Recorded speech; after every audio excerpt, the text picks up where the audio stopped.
And Phil, tell me a little bit about what is going on in Wales with this 2-year budget deal. Yeah, well, they have announced that the local councils in Wales will, money to them will be cut by an average overall of about 3.4%. Now, this was announced by Lane Andrews, the Public Services Minister in Wales, and this is a major cut for people around Wales. It'll mean a lot of services will have to go or will be reduced. The overarching thing here is, and we shouldn't ever forget this, is that Wales is, as I say, a very small country, 3.1 million, but it has 22 local authorities. 22 for 3.1 million people. Now, they are going to reduce these, in theory, to about 12, between 10 and 12. But, I mean, and we're talking about 22 overpaid chief executives earning over 100 grand a year, more than 22 heads of local services earning over 100 grand a year. You know, they have to merge these things, but it's going to take years because there are so many vested interests involved. Yeah. And that's the overarching thing, and that's also Leighton Andrews' responsibility. I mean, I've got a personal interest in this because my mother, who's in Monmouth, in Monmouthshire, went into a home. Now, the social services in Monmouthshire, who are very good, they had a list of recognised and accepted homes in Monmouthshire, but not a list up the road in Newport, because that's a separate council. It's nearer for me in Cardiff to get to Newport than to Monmouth. Which is about 50, 60 miles away. Absolutely, it's ridiculous. I mean, where does this end with these local authorities? Because, I mean, did I read somewhere correctly that it's something like 2 out of 3 jobs of all people working in Wales work in some form for the government? I wouldn't be surprised. I mean, there's a huge in Wales and Scotland, north of England. There is a huge number of employed in local authorities or in the public services, and in Wales the proportion is greater than elsewhere. But how do you grow the business footprint? I don't know. If you've got 2/3 of everything basically coming off of the Welsh government teat. I know, exactly. And the other thing is, frankly, they are very, very slow.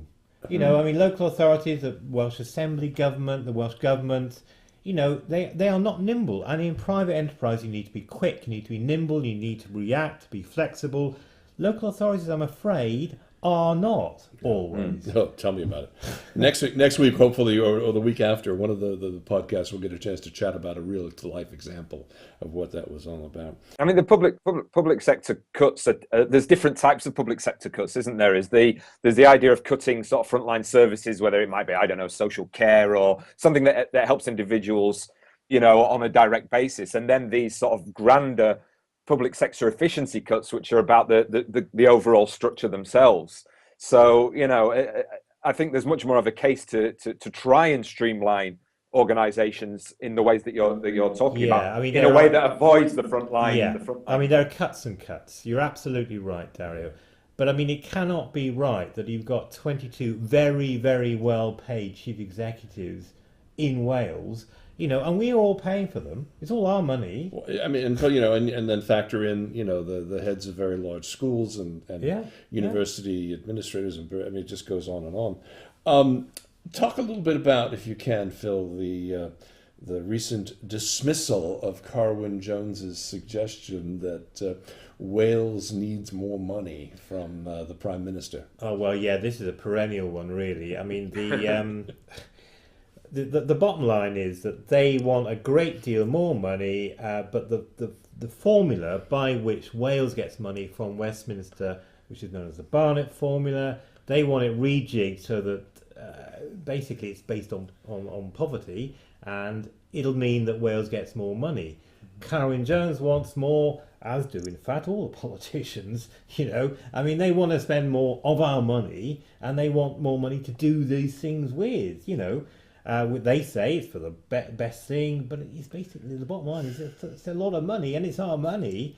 But Westminster is saying, because of course it's the Tories in Westminster, it's Labour in Cardiff Bay, Westminster saying, well, no, you're not having any more money. Yeah, but Dario, how does this fit into this whole, I know we're switching back a little bit to more UK-wide discussion, but, this whole issue of home rule and where that's headed, is that something that's affecting where you are?